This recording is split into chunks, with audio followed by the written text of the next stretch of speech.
Speakers on.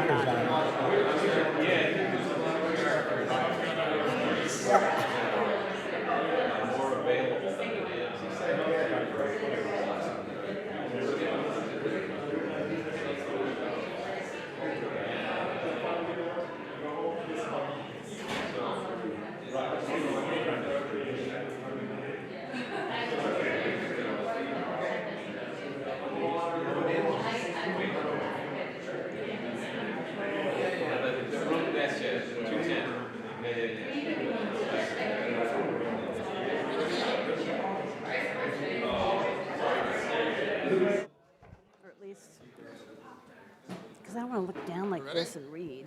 Got it. I'm going to hold it up when I get to my pages. Okay. Good evening, everyone. Great to see you all tonight. Thank you for coming to what's this, the third pub talk now? It's either 3 or 4, but we're working on it. And thank you so much for being here. This was, thank you to the executive committee of the Entrepreneurship Club for putting it all together, making it happen. Great entrepreneurship. Yeah, yay. Anyway, so the point of the speaker series is to highlight significant entrepreneurs, be able to highlight their story or really get a sense for their journey and be able to, inspire or replicate that, in our own ventures or our own enterprises in the future. So tonight we have Richard and Kathleen Chaves. Chaves. It's Portuguese. Everybody does that. I've read it about 40 times. I've never said it out loud. As long as it's not derogatory. We don't care. Anyway, so they built a very successful business here in Baker City, Oregon, and really an inspiration for all entrepreneurs, certainly in Eastern Oregon. So without further ado, I think I'll turn it over to Richard and Kathleen. Thank you so much for being with us. Yeah, Our pleasure. Thank you Well, for you don't coming. need this. Nope. Yep, we got our own. Okay. Oh, so Richard is the president and the founder of Chaves Consulting Incorporated. He started it 34 years ago, almost 35, and I'm the CEO of Chaves Consulting simply because if you're 51%, if ownership is a female, then you could get special compensations when you do government contracts. So we'll take whatever it takes. But he's pretty much the brains behind the operation. You guys are welcome to comment, ask questions anytime during the presentation. It's not going to bother us to interrupt. In fact, it's probably better. I found a lot of times I'm listening to someone talk, and I think of a good question, and I hold it, and by the time I can ask, I forget what it was. So ask a question if you have any. So before we talk about our company, I think it might be good to tell you a little bit about the Chaves family, because it kind of explains where the roots of our company came from, especially regarding creating jobs and giving back to Eastern Oregon. Also, I think it's time well spent tonight because one of the key premises of our company is to keep following our passion, but at the same time, keep our head up for the next opportunity. And by doing that, we believe we're doing the right things, and we believe the right things will happen. So this is back in high school. This is me on the basketball team. And I was affectionately referred to as Gunner on that team. But back then, my passion was I wanted to drive a Coca-Cola truck because I thought that means I get all the pop I want. It changed a little bit as I went through college, but high school graduation, that one. This is high school. This is my entire graduating class. 19 kids. 9 of us were together from kindergarten. So, of course, the boys ran out of girls to date quickly, and we went over to Baker High. But the reason I put this slide up is to say, I think that was my first exposure to personal attention in a small class environment, and part of the reason I chose EOU when I went to college, because I could see the value of that for me, especially. This is our office building. It's the old Federal Post Office building in Baker City. And, you know, the whole time I was growing up, I walked by this building every day on my way to school. I got a drink of water at the fountain on the corner. And I never had a single thought that someday I'm going to own that building.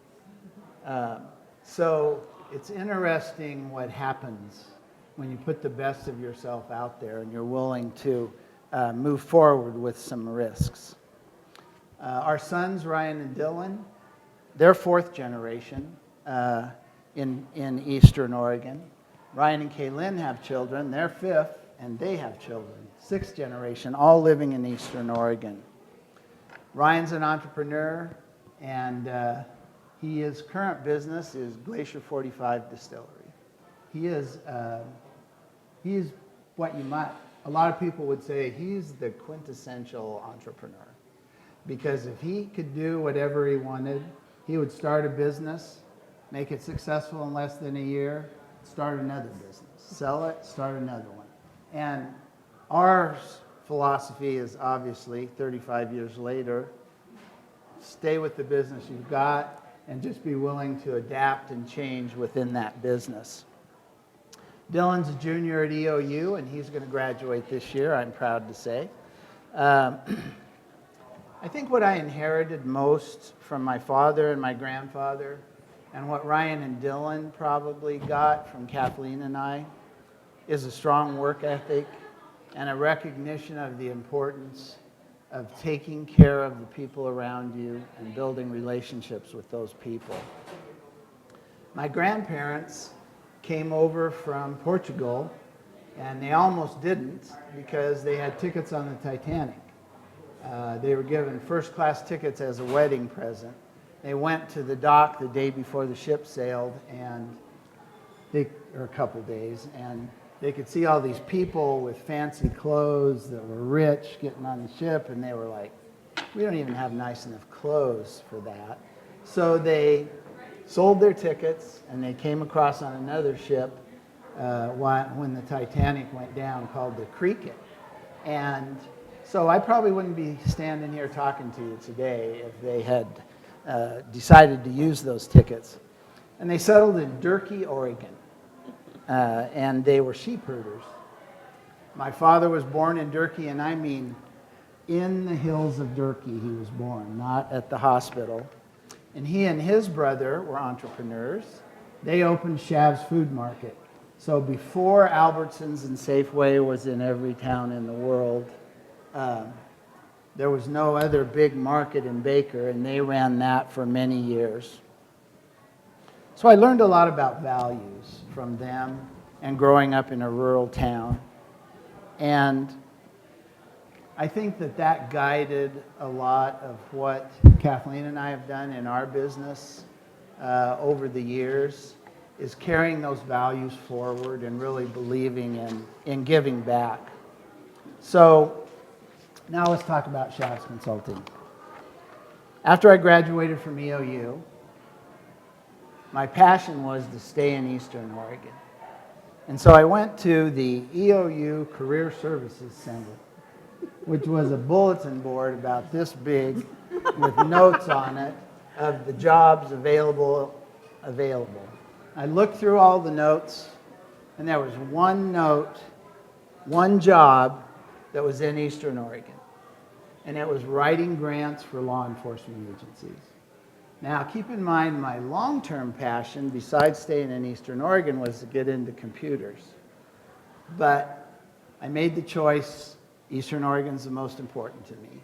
So I took that, and I got the job, figured out how to write grants for law enforcement agencies. Which you knew nothing about when No. you took the job. Yep. Which demonstrates a willingness to do whatever it takes to get what you want. Yep. And then, through that was a 3-county situation. And so Baker, Union, Wallowa counties. So I met all the government officials in those 3 counties and got to know them personally over about a 3-year time period. So one day, the chair of the Board of Commissioners from Baker County called me in his office and he said, "You got a degree in business, right?" And I said, "Yeah." And he said, "Well, we need an accountant." And I said, "Well, I'd like to get into computers someday." Now, there were no PCs then, no internet. It's a foreign world to most of you. And he said, "Well, you know what? If you'll be the accountant for 1 year, we're going to get a computer. And you can be the data processing manager."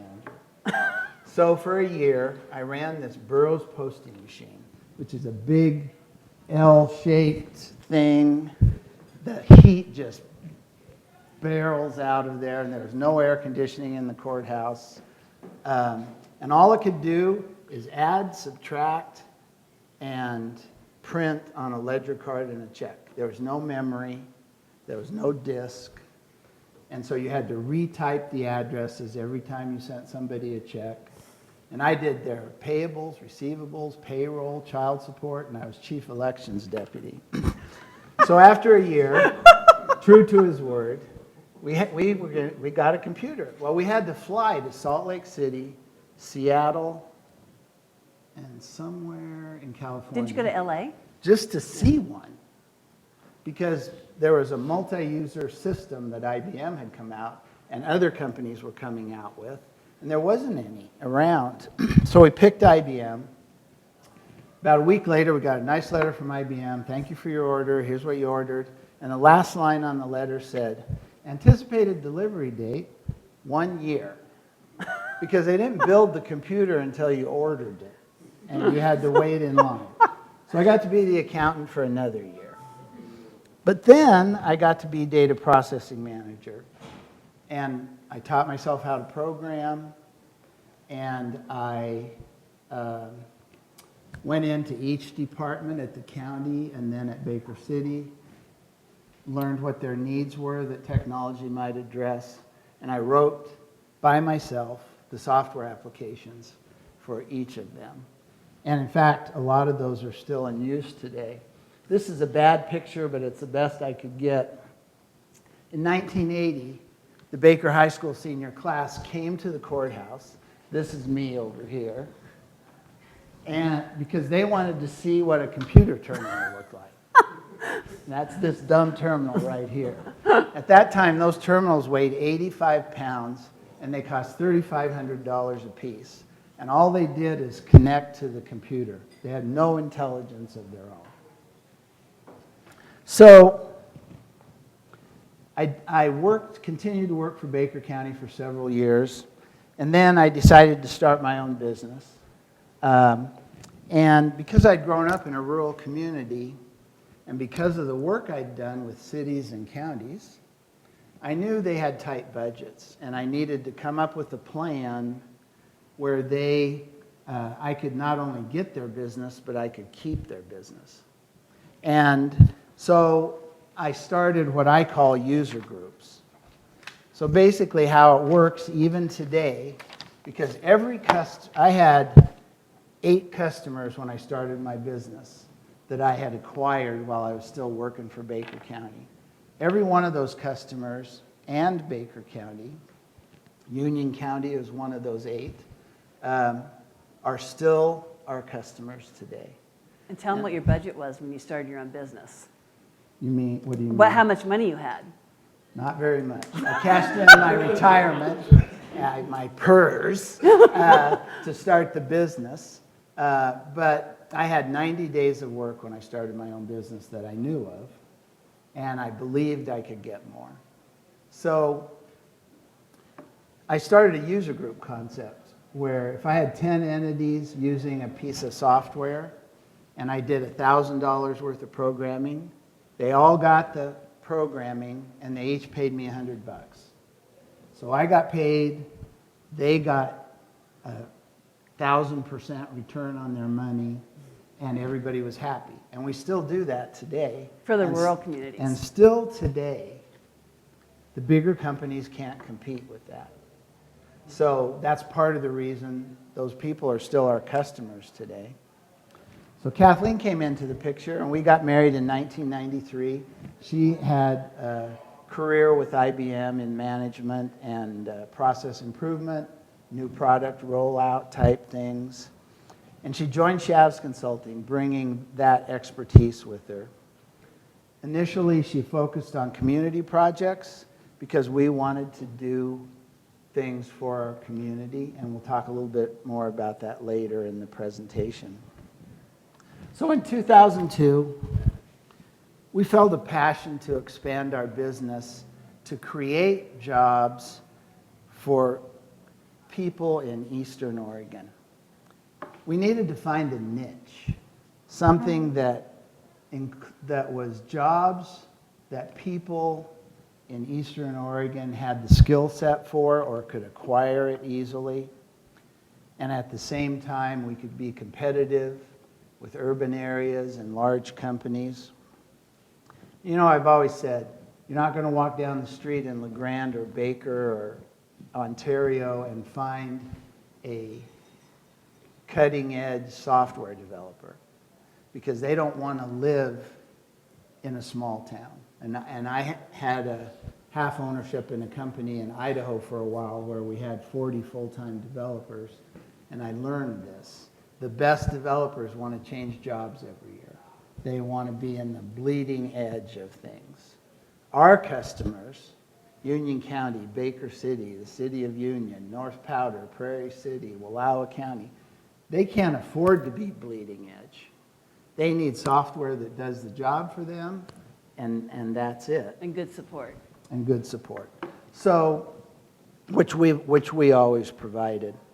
So, an opportunity presented itself that included, that had a call center part. And so Kathleen and I talked about it, and we'd kind of done call center because we supported our own software for a long time. But we decided we could do this. And we could write really well to fool people. Yeah. So we took that on, and it was supporting elections in Oregon in 36 counties here. And it ended up growing to supporting elections in 8 states. And for 5 of those states, we still support the elections for them. And that's how we actually started in that call center industry, and it was a great fit for Eastern Oregon because there's lots of people in Eastern Oregon who understand customer service. And we figured if they understand customer service, we can teach them what else they need to know to answer questions for the county clerks and auditors about elections. And that's what we still do today as we go forward with other types of contracts. So we had other opportunities come up with the Department of Human Services, the Oregon Health Authority, and others. And I think because of our reputation of success in elections, and because of the relationships we built through those projects, we won a lot of other types of projects. So over that period of time, say from 2007 to today, we've had as many as 100 employees in our call center doing projects. So then in 2009, someone that I met many years before when we were developing the election software for Oregon, wanted to start his own business, and we decided to help him. He had the same work ethic, the same moral philosophy we had, but we didn't help him we weren't thinking this is going to help us grow our business. This is going to make us more money. We wanted to help him because it seemed like the right thing to do for him, and he was a truly ethical man. So today, our business has grown by millions because of the joint venture partnerships we have with him. And I get emotional about that because he doesn't live in Eastern Oregon. He has to live in a city where he can have his programming team there, like I said, the cutting edge people. But he sends money over here. He donates money to the backpack program in Baker that feeds kids who don't have food. And He's donating $2,500 a year to the backpack program So because he he- considers Baker his home, too. He because of gives the business back. we do. and we knew he was that kind of a man. So next thing we decided to do is build a data center. Okay, I'll go quick here. And so we built Synergy Data Center. It's the whole third floor of the Baker Tower. It's a high-end data center, but it cost several million to build. I didn't have several million, neither did he. So how do we get the money to do this? So we had to get creative. We went to the owner of this building, who was a contractor that I had a good relationship with. And we said, do you want to partner with us and we'll build this data center? So he was the head contractor. He supplied the space. We used our technical partner for the expertise to design the data center because members of his team had designed data centers for Hewlett-Packard. And then I went to the bank where I had a great personal relationship with the bank manager. And because of that relationship, not because of our financial position, he loaned us the money. Our technical partner had been with a bank over in Salem for 10 years and been working for Hewlett-Packard and really performing. He couldn't get a loan from that bank over in Salem, the big city bank, because there isn't that kind of relationship like you have in a rural community. But we, knowing and having relationship with this banker, that we'd followed every bank he changed and went to, we changed our accounts to his bank because of that relationship. Yeah, otherwise this would not have happened. So we host data from several states in that data center today, and we're looking for new opportunities. We've had several other call center projects I'm just going to skip by in the interest of time. But sufficient to say, we're always looking for the next opportunity. We're always looking for how can we, and even before that, we're looking at how can we do what we're already doing better. That old saying of a bird in the hand is worth two in the bush is absolutely true. One quick example of that is a customer. We had a customer that we do a lot of business with that said, well, maybe we need to change software packages. And we went to them and said, okay, what does our software not do that you want it to do? And they said, and so they gave us a list. And we said, well, we can make this software do all of that for 10% of what it's going to cost you to have a new software. End of discussion. Because they trusted us. I'll just close this part of the segment by saying, I was EOU Alumnus of the Year a few years ago. I currently serve as chair of the finance committee for the EOU trustee board. I'm on the foundation board. And then I serve on some state boards like the e-government portal advisory board. Kathleen serves on Crossroads Carnegie board and several others. Why do we do that? Well, I have a passion for EOU, obviously, and for giving back, and that's a big part of the reason I love being part of EOU. But the second reason on these other boards, it keeps Chaves Consulting exposed in the government sector. Our name's out there. I tried to change our name once to Pacific Northwest Customer Center. And everybody said, don't do that because people know your name. So we left it the same. So be careful when you pick your business name. And then I did have a picture of Kathleen as a teenager on the beach in Florida. You did not. Yes, I did. Oh, God. But I figured if I wanted to ride We home, want to gross you out. I better not include that. So, Okay, thanks, hon. Okay, so we'd like to share a little bit about our company, and you'll notice right away I speak more quickly than Richard, so you'll have to pay attention. Our vision and mission statements here represent what we value. We appreciate our customers and are committed to delivering solutions that exceed their expectations. But we also value our employees and our community.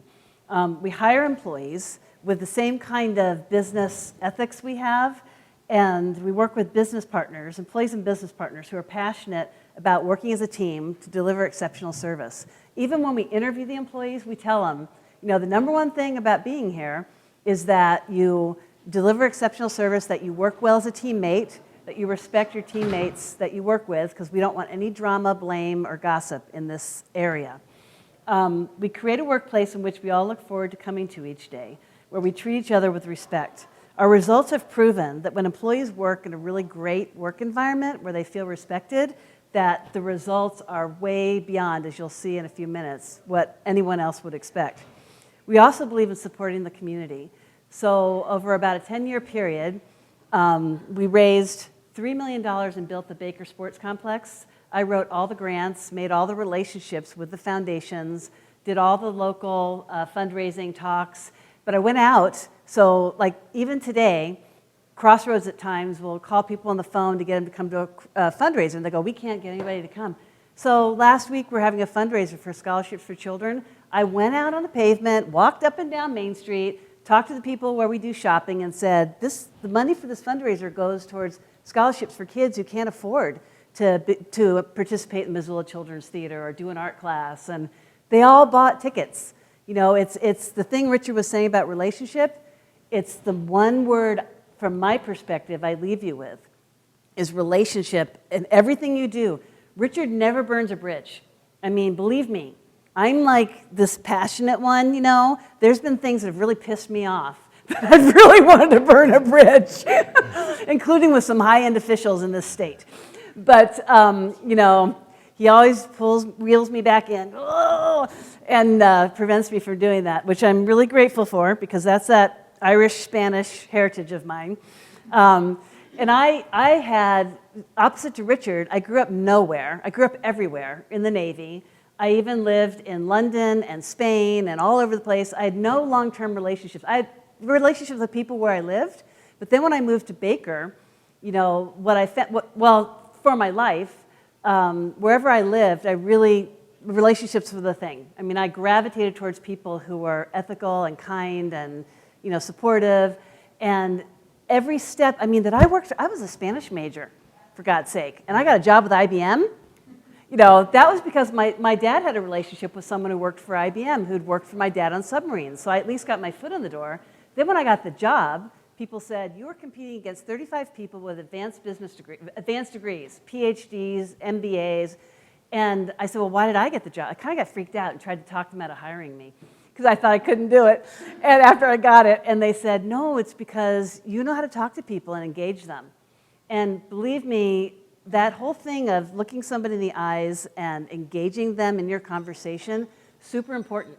I know, I mean, the phone stuff and everything we do all that too, but knowing how to have a relationship with someone is a key. So we continue to do volunteering in our community. I will lead planning sessions for free with nonprofits. When nonprofits need something, we'll help them. We'll help them do a survey, see what they're doing well, see what they're not doing well, all of those kinds of things. Now this slide, is it this? Yeah. Oh, I did it. He, of course, is the tech guy. Me, not so much. So this slide depicts what our business is founded upon. So right here, this is me and Richard, the leadership. We're at the bottom of the proverbial pyramid. In the old days, the people who used to be at the top of the pyramid were like the CEOs and presidents and stuff. No, we consider ourselves at the bottom. We're holding space and we're giving support to what we call our team leads. Those are what other people call managers. We gave them the title team leads because we want them to know at all times you're leading a team. Your behavior is, demonstrates what you want your teams to operate like. So they're out in the front lines working like their employees are. They support the employees because the employees touch the customers.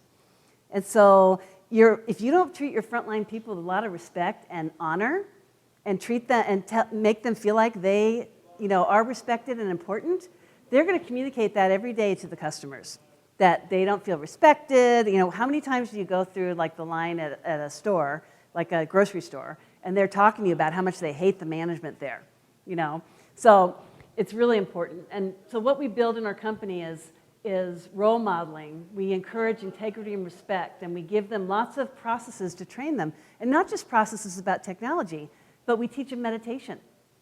We teach them what to do when you get super anxious, and how do you relieve that anxiety.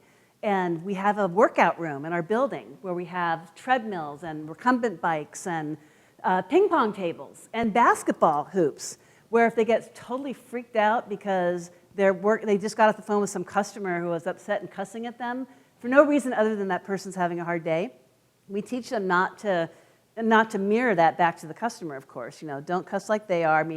Get it to a manager or get off the phone and then go relieve that stress. So we teach them personal skills so they are able to let go of gossip and they are able to let go of anger and just kind of help themselves, be better in their job and in their life.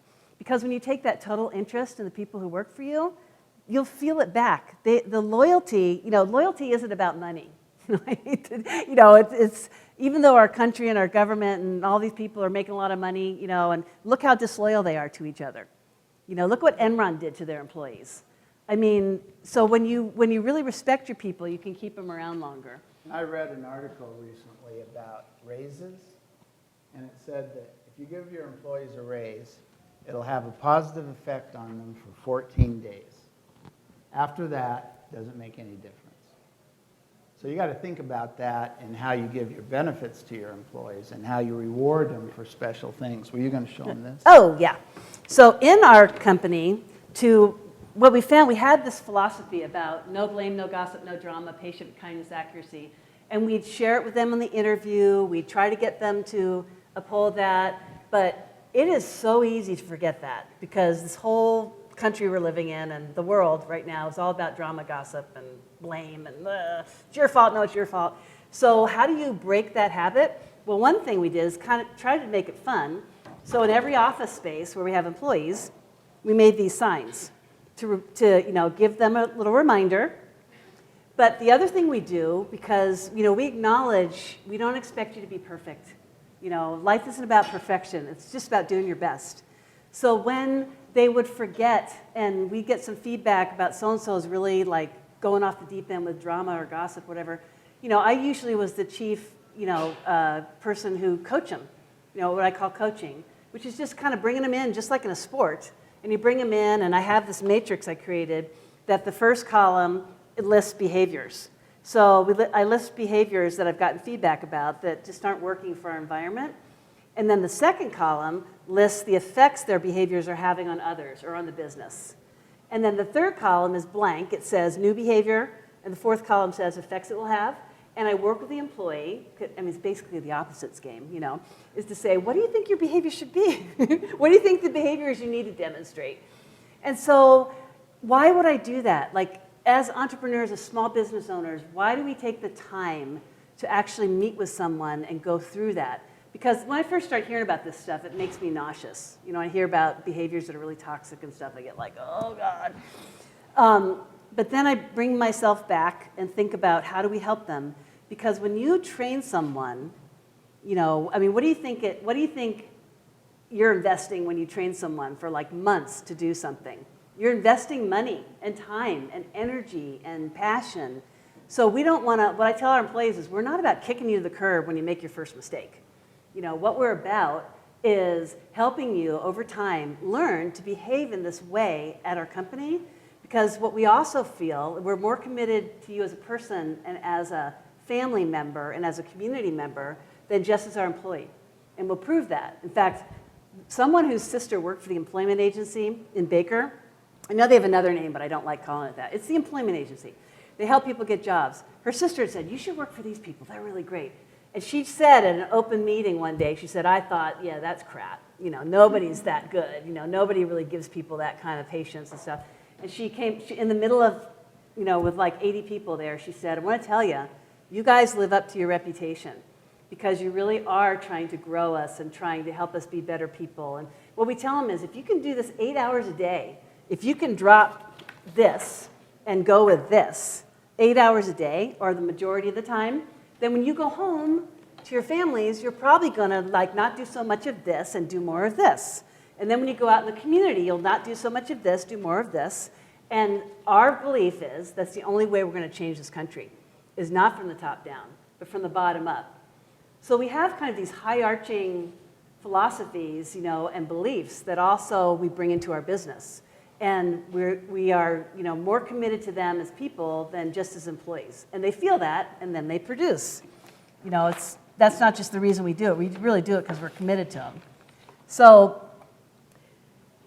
we create a continuous learning process, like I touched on, or environment. So when we get a new contract, we don't worry about how are they going to learn this or what. We just take it one day at a time.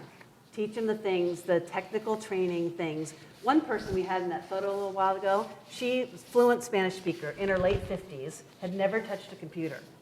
And we needed Spanish-speaking people to work with the Oregon Health Plan. And she said, I can't do a computer. I said, no te preocupes. You know, I could learn a little Spanish in Spain. And said, you know, that's not what we're hiring for. You're hiring for your language. We'll teach you the computer. By like 6 months, she was a whiz kid at the computer, and she was teaching her husband.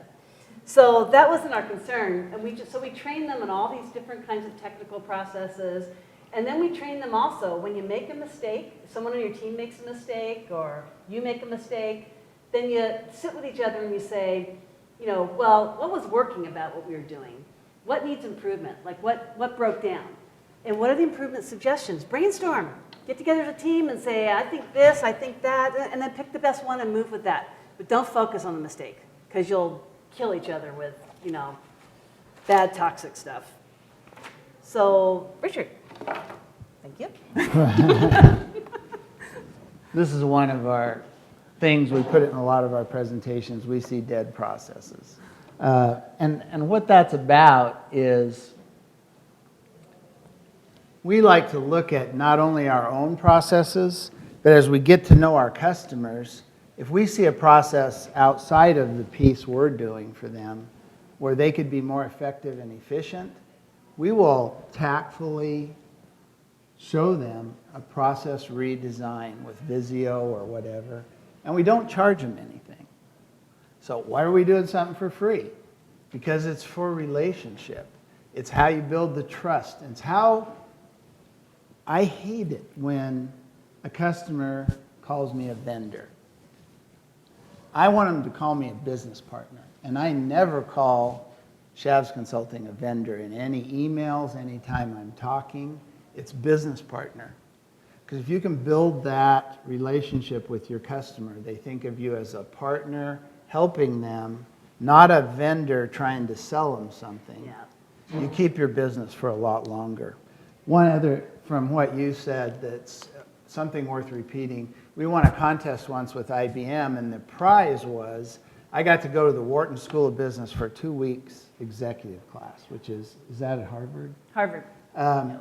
It was one of the most interesting things I ever did, and they were talking to me. We had one day about problem employees, and they said, here's the guarantee. If you have 20 or more employees, 10% of them are going to be troublemakers. And if you fire those 2 that are troublemakers, it's guaranteed that 2 others will step into their place. Step up to the plate. So their point was minimize the frailties and faults of your employees and exploit what they're good at. Don't just fire them if they make a mistake or they're not good at something. You either help them get good at it or you give them something else to do. But that's the way we've been able to keep our employees for a long time. And whatever you do too, because this is really a bad sin that a lot of businesses and government and everybody, is don't ignore the problem employees. You know, don't just like go, I'm not going to do that annual review because I don't want to talk to them. And because one time we were doing, there used to be these books called 1 Minute Manager, 1 Minute This, 1 Minute That, the Blanchard Company, who we worked with at IBM. And they gave this analogy, which I just think is brilliant. They say at SeaWorld, when they'd had this whales, they used to at SeaWorld, they don't do it anymore, but they had those killer whales that were performing, they called them their performing whales, and then there's this one whale all of a sudden doesn't want to perform. So they don't want that whale in the middle of all the performing whales, so they put him over in their own pool. They still feed him and they still get a paycheck, and you know what I mean? But they're in the non-performing whale pool. Well, pretty soon the whales who are performing are like, they're not performing and they get a paycheck and they get food and fish and everything else and they get to rest. We're not going to perform. That's what happens in your work environment. If you ignore the problem employees and don't coach them, then pretty soon other employees are like, well, they don't have to work hard. I'm not going to work hard. And you got a whole different set of issues. So don't ignore them. So this is something that says Agency Solution Deployment Lifecycle. We have a huge, complex project in the state of Oregon. We were the first in the nation to come up with this, where we house all the information from the state that they put into this system goes in our data center, and it's called Electronic Records Management Solution. And they take all the paper from file cabinets and everything and put it into data. And then anyone can access all that. You don't have to go searching for file cabinets. It's kind of complex, but it's definitely something where what we started out by doing was actually getting the requirements analysis and then designing the solution, implementing it, and then we support it through our call center. And then this thing called evolution, this is what process improvement means. This is what I did with IBM. IBM got so successful that then in 1984, the stock started plummeting and they started losing customers and that kind of thing. It's because they had these successful processes that they formed and they implemented and they supported, and they never went back and asked the customer, is it going okay? Do you still like it? Are we good? No. They were like, we're successful, we own the world. So when I came to IBM, they no longer own the world. So one of my jobs was, which I felt like was a lot of fun and most people didn't want to do, so I did it a lot, is went out and asked the customer, how we screw up? Where we go wrong? What's my 3 favorite questions? What's working? What's not working? And what do you want us to do differently that would make it work for you again? I won an award with IBM, a $3,000 award, where I got so many customers to come back to IBM who've gone with other vendors, because the other vendors were doing the same thing. We sold it, we're moving on. Salespeople have quotas and they want to move on, they don't pay attention anymore. So when you create something wonderful in your entrepreneur companies that you're all going to have, don't feel like it's always wonderful. Always keep creating ways to ask people what they think. They won't tell you usually to your face, but they will tell you in an email survey or something where they can be anonymous and that kind of thing. So you want to always bring it back around. This is life. This is life in the big world of entrepreneurs. Always asking, how are we doing? What can we improve? And not taking it personally, because they're giving you free information, free advice. They're giving you free money for the future. Yeah, I always like to say, if you don't keep circling back, if you don't keep trying to do it better, somebody else will. So I'll do this quickly. This is just a map that kind of shows our current reach. All the states that are colored in, the green ones, we have current projects. The blue ones were contracts and projects that have been completed. But we're across the nation in that. And we're a well-known partner in those states. And for example, the content management system Kathleen mentioned, it started in Oregon, but then because Wyoming knows us, it's in Wyoming. It's in Colorado. It's going to be in Missouri in about 90 days. The only reason they're doing that with us is because they know us from something else and we have that relationship built with them. Yeah, so just to put it in perspective, here's where we started, like right up there in that little corner of Oregon, and here's where we are now, and its relationship is like key. So we travel and meet with these people face to face still. From a technology perspective, we don't need to see them. From a relationship perspective, from a keeping the business perspective, we need to see them face to face sometimes and sit down with them and talk to them about their families and everything else that's going on, and they love that. This is Synergy Data Center. I'm not going to spend a lot of time. I mentioned we have it. It's a Tier 3 data center, which is the next to the highest tier it can be. And the point I'll make about this is nobody ever believes this is in Baker City with 2 levels of palm biometric security and retinal scans and all the video cameras and the $500,000 worth of anti-intrusion software and all that stuff. So we have to get somebody from Salem or wherever to come to Baker and show them. And then they tell us. Then they believe. And then we start to get their business. You didn't tell them about the music. The music that plays. You have to have a little fob card, a little electronic card, or the elevator won't stop on your floor. Or if you're coming up the stairs, same thing. And then you put your palm biometrics is you put your palm on a thing to open the door, or it won't open. Into the customer area. Then there's an alarm in the customer center area. So the whole time after you get off the elevator, there's music playing. Isn't the Mission Impossible song? Oh, that's it's right. Like, dun, dun, dun, dun, dun, dun. And it's all different levels. It's an interesting place. Then this is what we call horizontal growth model. If you want to talk about yes. that. So another thing is, and I won't go through every bullet point, I just want to tell you that a lot of people think when they start their own company that more is better. So if you grow like vertically, like this, you're getting powerful, you're like IBM, you're reaching the top. So we work with IBM and Hewlett-Packard and other places. There's so much it takes to get to the top, to get any opinions or decisions or anything, that the people, down here that we're working with can never get a decision. It could take 3 years to get a decision.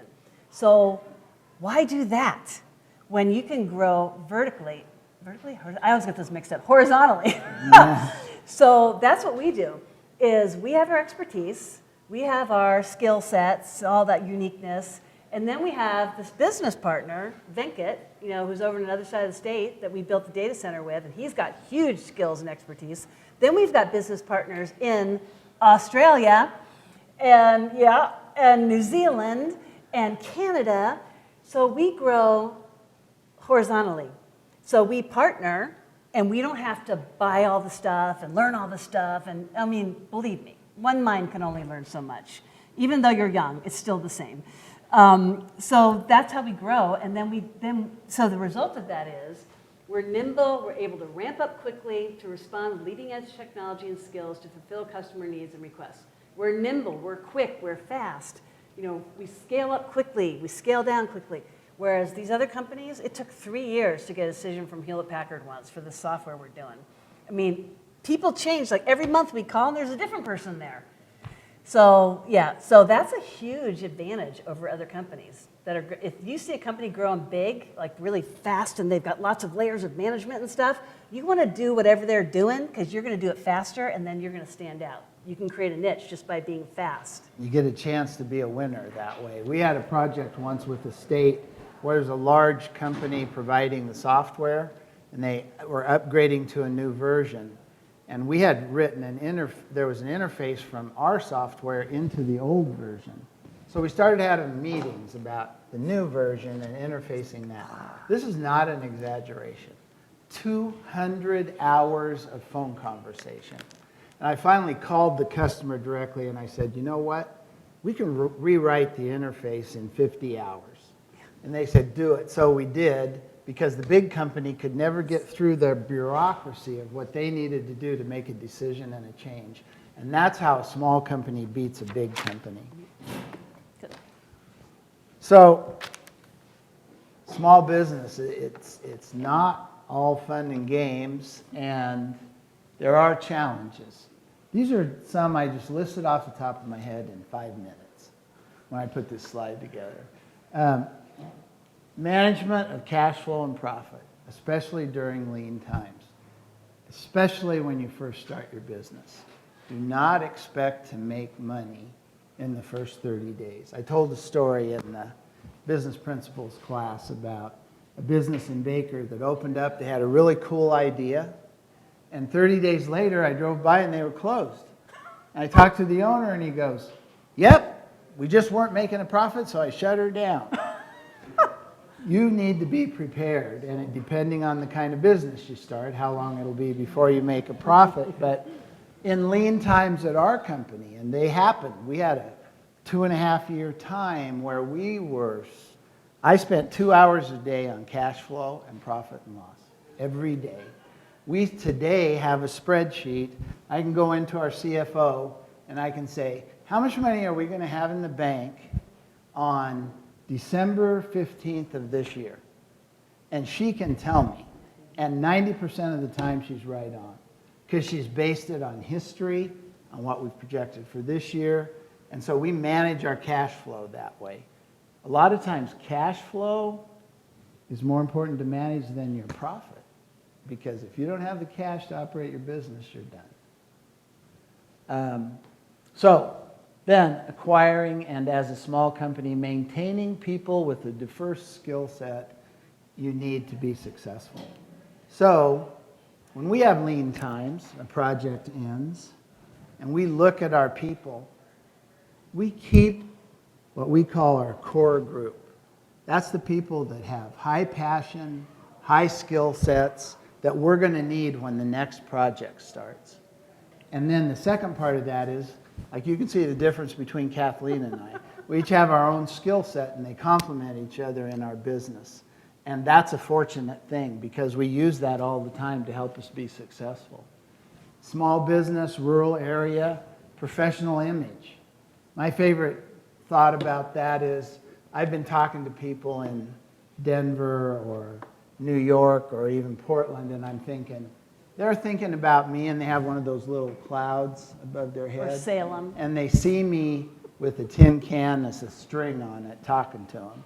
And so you've got to do things to maintain that professional image, and we do a lot of things along those lines. We always make sure we dress professionally when we meet with them, whether we're going there or they're coming to see us. And we take every opportunity we can to show them our professionalism because that helps build the trust. And watch out for social media. Whatever you put on social media, it's traceable. And these days, you've probably heard employers check out your social media right after you interview with them. They And go that's start really looking for stuff. That's really a big part of not burning any bridges. Don't jump on that opportunity to be instantly angry about something and you put it out on social media or you send somebody an email and maybe it is totally their fault. They're totally wrong. It hurt you. Step back for a minute. Think about your end goal. What do I want to get out of this in the long run? And then create a response that will help you accomplish that. Find the niches that work for rural Oregon. Not every kind of business is going to be successful in rural Oregon that might work in a metropolitan area. So you have to be that keep your head up thing for what the next opportunity is. Competing against larger companies in urban areas. I think we've talked about a lot of that, so I'm not going to say too much more about it except more times than not, we can beat large companies. We're less expensive. And we can change quickly. We can make something happen fast. When we got our first larger call center contract with the Oregon Health Authority, in 2 weeks we hired 35 people, set up all the infrastructure, created the software interface, and started working for them. And they were betting we couldn't do it. A large company would just barely have reviewed the contract in that length of time, if even that. So that's how you can win as a small business. And then maintain a great work environment. You have a low turnover rate.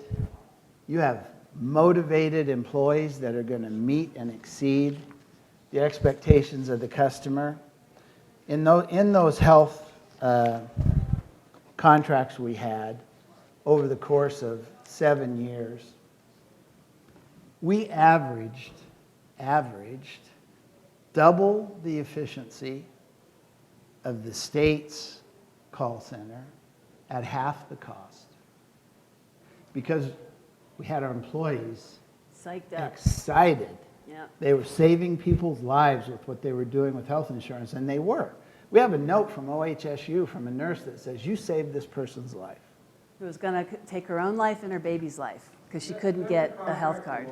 Yeah. But what did you learn from that? Well, you got it, then you lost it, and then why? Yeah, well, What would you have done different? I don't think there's anything we could have done differently.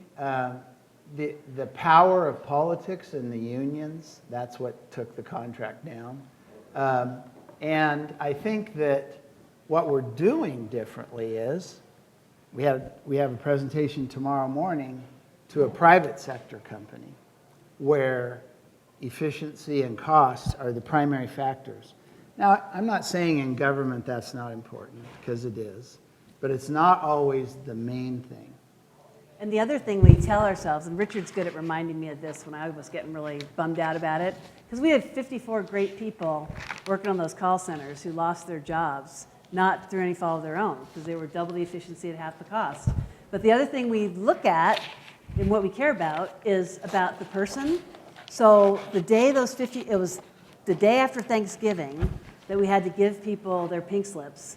But their last day of work, we had written 54 letters of recommendation. I had the managers who managed most closely to each of those people give me 5 to 8 positive attributes about that individual. And we typed up a letter of recommendation for each one of them on our stationery with their specific attributes, gave it to them walking out the door. Everybody in Baker County and Union County knew about this great call center. So these are people who couldn't get jobs before they worked for us. So within the 2 to 10 years that some of these people had worked for us, they had gotten all these skills, they'd gotten all this training, they'd gotten all this confidence. They could go in, and the majority of them have gotten other jobs, either here or in other places. But that letter of recommendation we gave them, and we could feel good that we empowered 54 of these people to leave and feel like they have a purpose, they have skills, they have meaning, and not be so bummed out and then influence their kids about being depressed and being on welfare, but actually continue this journey of being a person with skills and a person who believes in themselves. Yeah, I think they got some self-confidence. So we feel good about that. So we always say this is what makes it all worthwhile, making a difference in people's lives. The return to us on that is so much more than making another $1,000 an hour. That's what our passion is about. And so I'll close with stress. That's another challenge. What works for you? For us, this is the corner of my office. And every day, these 3 guys come into work, and it doesn't matter what kind of day I'm having. If I look over at them, it's a good day. And when I'm in the office, Kai sits on my desk in a little dog bed. That's a tiny one, of course. Yeah. And then when employees come in, if they're having a bad day, they go over and pet the dogs first, because the dogs are all going, ah, like dogs do. And, they get stress relief. I mean, that's proven. Their research paper is done about that. So you got to find what's your relief. Is it meditation? Is it a 15-minute walk? Take a break with a friend? Go for a drive inside your car by yourself and then scream as loud as you want? I've done that a few times. And use those tools so that you can come back to your work environment with your head on straight, remembering what's my end goal here, and then continue to work towards that. So that's all we got, unless we're open it up for questions or discussion.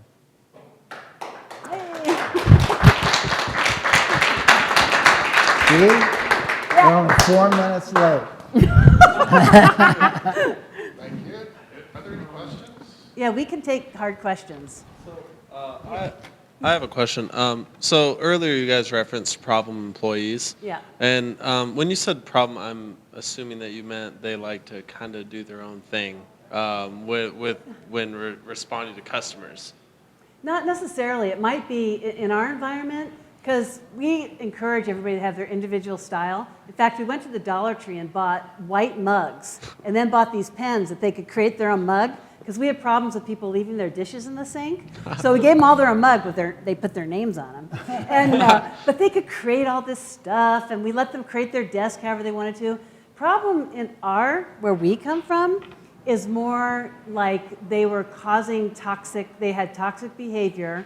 They were being toxic towards a teammate or towards a customer.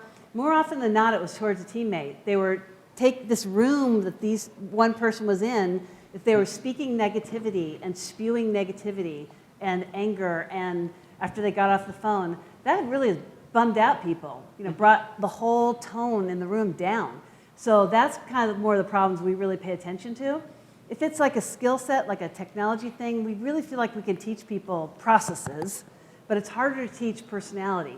Okay. And the only people we've ever let go, we've only let go about 3 people throughout the last 20 years.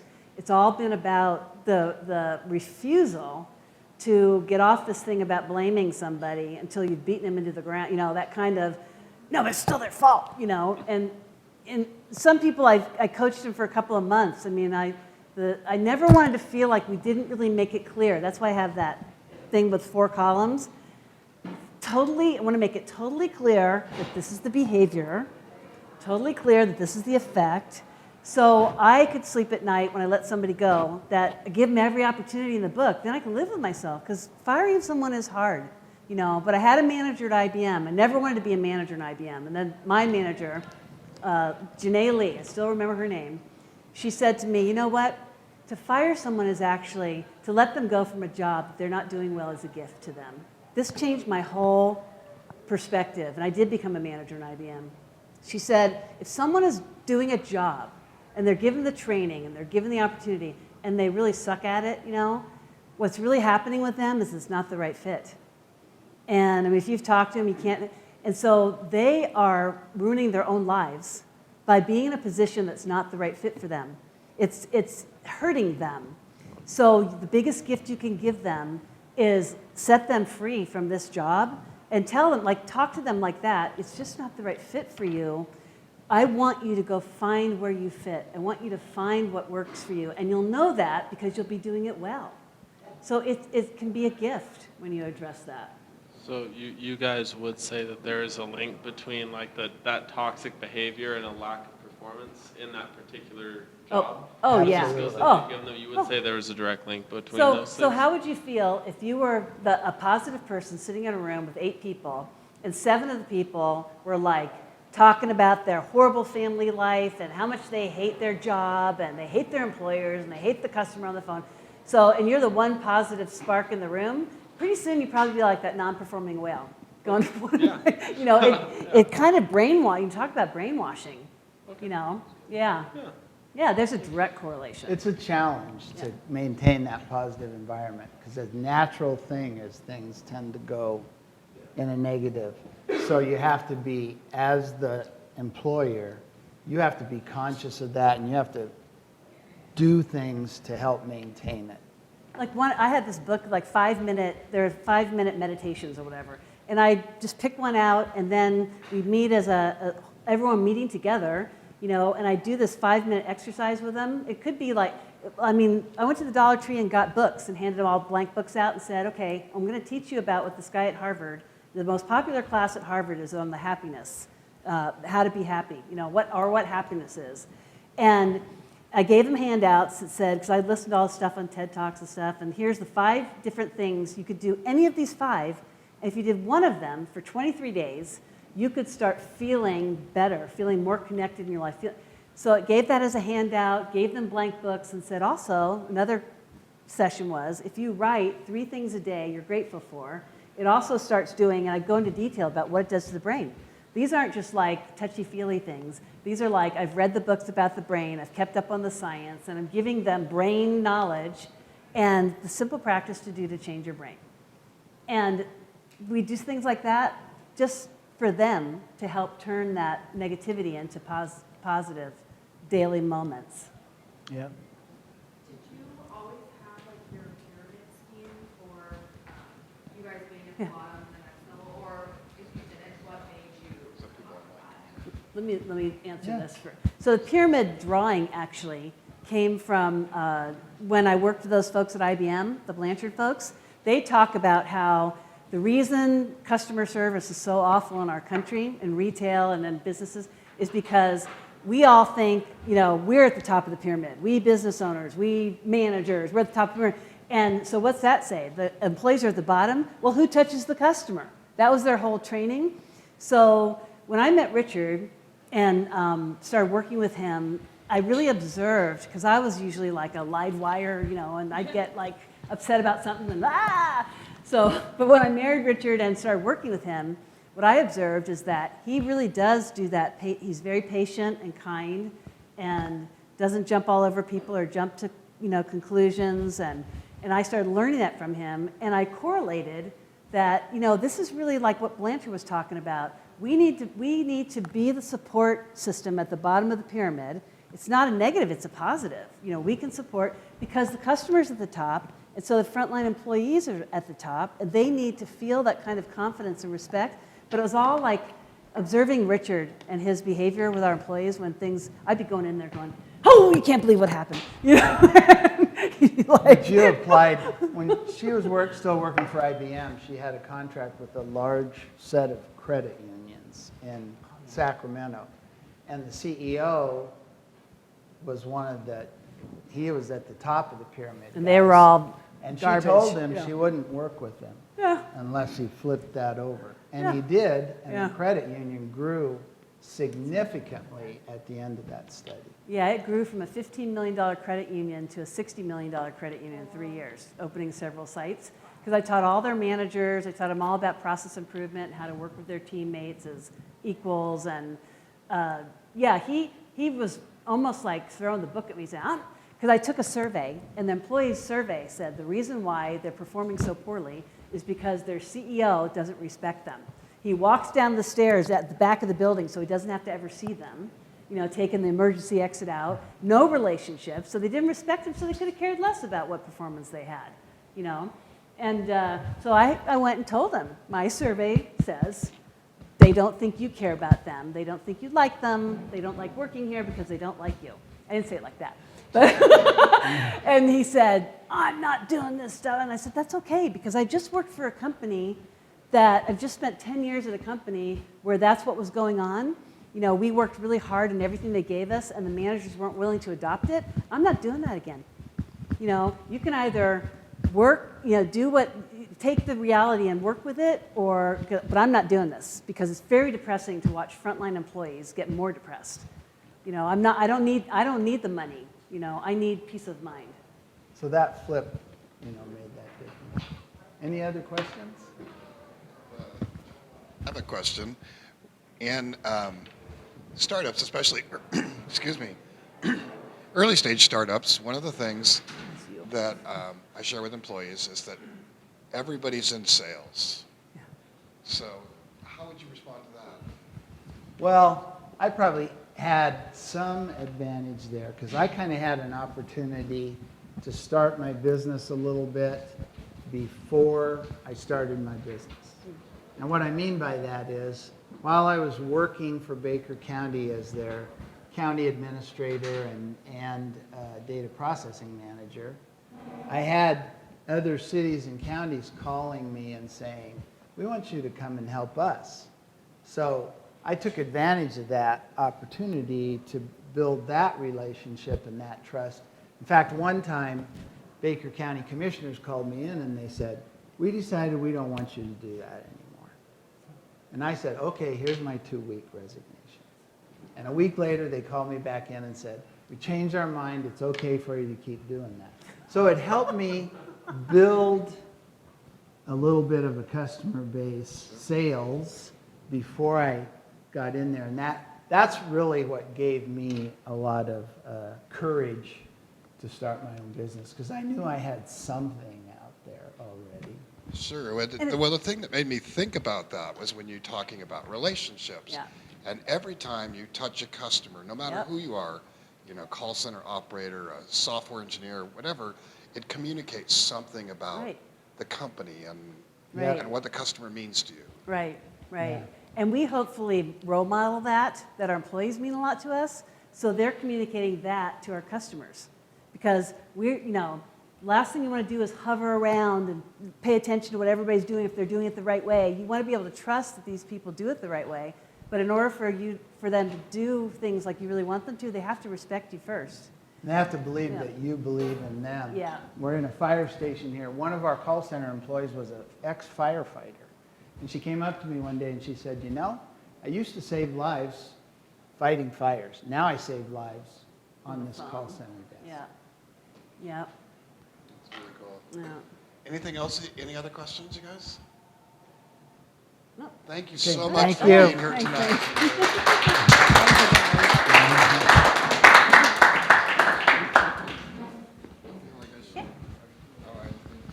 I gotta turn this on. Oh, yeah. You gotta help me, hon. I don't know what I'm doing. We're just starting out. I should have the wine or the Oregon book or something. Oh,